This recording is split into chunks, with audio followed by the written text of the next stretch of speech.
दोस्तों, बड़ा सवाल, क्या ईसीएचएस हमारे पूर्व सैनिक और उनके परिवारों के लिए इलाज करने के लिए सही संसाधन है या पूरी तरीके से इफेक्टिव है, पूरी तरीके से पारदर्शी है, पूरी तरीके से पूर्व सैनिक इसके ऊपर भरोसा करते हैं? तो शायद इसका जवाब ना मिलेगा। क्यों नहीं मिलेगा? कि ना ही यहाँ की व्यवस्था ठीक है पॉलीक्लिनिक से, ना ही इंपेनल हॉस्पिटल की व्यवस्था ठीक है, और ना ही मरीजों को वो दवाइयां मिल पाती हैं। बहुत सारी समस्या होती हैं और इसी के बीच में क्यों बड़ा खेल होता है 100 करोड़ का फर्जीवाड़ा।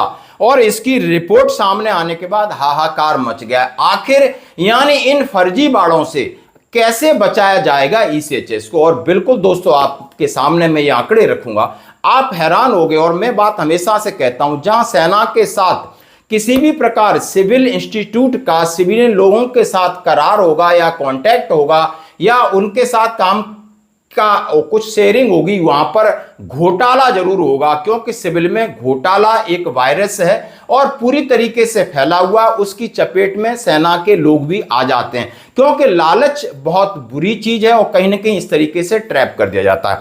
अब मामला है कि पूर्व सैनिक उनके आश्रितों के इलाज में 100 करोड़ का फर्जीवाड़ा, 100 करोड़ का फर्जीवाड़ा। वैसे ही ईसीएचएस व्यवस्था चरमराई हुई है, वैसे ही वहां पर सैनिकों को इलाज करने के लिए बहुत सारे चक्कर काटने पड़ते हैं। दूर दराज इलाकों में आप हमेशा जाइए, लाइन लगाइए, फिर आप पर्ची बनाइए, फिर वहां पर दिखाइए, रेफरल के लिए फिर एमएच जाइए, फिर एमएच के बाद ईसीएचएस आइए, फिर आप इंडिपेंडेंट हॉस्पिटल में किसी भी स्पेशलिस्ट का इलाज, जिसकी फीस मात्र 300 से 500 रुपए होगी। और 500 रुपए वाले उस डॉक्टर से आपने कंसल्टेंट के लिए लगभग हजारों की पेट्रोल लगा रखी होगी और जो मरीज के साथ 2 आदमी एक्स्ट्रा घूम रहे होंगे, इधर से उधर चक्कर काट रहे होंगे। अब ये सेना की मजबूरी है, वो पारदर्शिता के नाम पर सारे काम तो करना चाहती है, लेकिन इतने नटवर लाल घुसे हैं कि सेना कहीं ना कहीं सेना को वो सब चीजें नहीं आती, उससे पहले वो अपना यानी ठगी के रास्ते बना लेते हैं। और पूर्व सैनिकों के इलाज के लिए बनाई गई ex serviceman contributory health scheme में फर्जीवाड़े की जांच कर रही सीबीआई को चौंकाने वाली जानकारियां मिली हैं। यह फर्जीवाड़ा सीबीआई जांच कर रही 100 करोड़ रुपए से अधिक का हो सकता है। जांच में सामने आया कि मरीज को बिना जरूरत अस्पताल में भर्ती दिखाकर सरकार से मेडिकल क्लेम लिया जा रहा है। एक ही मरीज को अलग अलग समय पर अस्पतालों में बार बार भर्ती दिखाया गया है। फर्जी मेडिकल व टेस्ट रिपोर्ट तैयार की गई हैं। दवाओं के बड़े बिल लगाकर भुगतान किया गया है। सीबीआई इस मामले में जल्द चार्जशीट पेश करने की तैयारी, यानी सीबीआई एक इन्वेस्टिगेशन कर रही है और वहां पर उस तरीके के मामले आ रहे हैं, यानी हमारा पैसा है, हमारी सेहत के लिए है, हम लोगों के लिए, लेकिन वहां पर इन लोगों ने उसकी क्या बोलूं बाट लगा दिए। जांच एजेंसी ने मंथन हेल्थ केयर, धर्म अस्पताल, care partner heart centre, 2 bill clerk समेत 8 आरोपितों के खिलाफ केस दर्ज किया है। जांच में मंथन हेल्थ केयर के निर्देशक डॉक्टर विकास शर्मा, डॉक्टर रिपुल गुप्ता को फर्जीवाड़े का मास्टरमाइंड बताया गया है।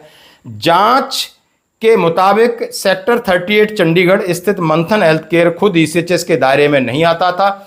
इसके निर्देशकों ने अन्य अस्पतालों के साथ मिली भगत कर मरीजों के फर्जी रिकॉर्ड तैयार कराए गए। ईसीएचएस के तहत क्लेम हासिल किए गए। सीबीआई को 2 अस्पतालों के बीच एक एग्रीमेंट भी मिला जिसमें रकम को आधा आधा बांटने का उल्लेख है। मतलब आप देख सकते हो किस तरीके से ये चूना लगा रहे हैं ये शातिर लोग। भले उसमें डॉक्टर हैं, भले उसमें निर्देशक हैं, भले उसमें पढ़े लिखे हैं, भले उसमें अंग्रेजी बोलने वाले हैं, लेकिन ये समझ सकते हो हमारे साथ धोखा कर रहे हैं। हम इन्हें गद्दार कहेंगे। यानी भोले वाले सैनिक एक आसान जो ईसीएचएस की सुविधा है और ये बुरी तरीके से लचर स्थिति में है। हम उम्मीद करते हैं कि भविष्य में हमारे एक्स सर्विसमैनों को या तो मिलिट्री हॉस्पिटल के साथ उनका इलाज किया जाए या अलग से ऐसे हॉस्पिटल हो और जिनका संचालन पूरी तरीके से एमओडी के कंट्रोल में हो। तो आपकी क्या राय है इसके ऊपर? धन्यवाद।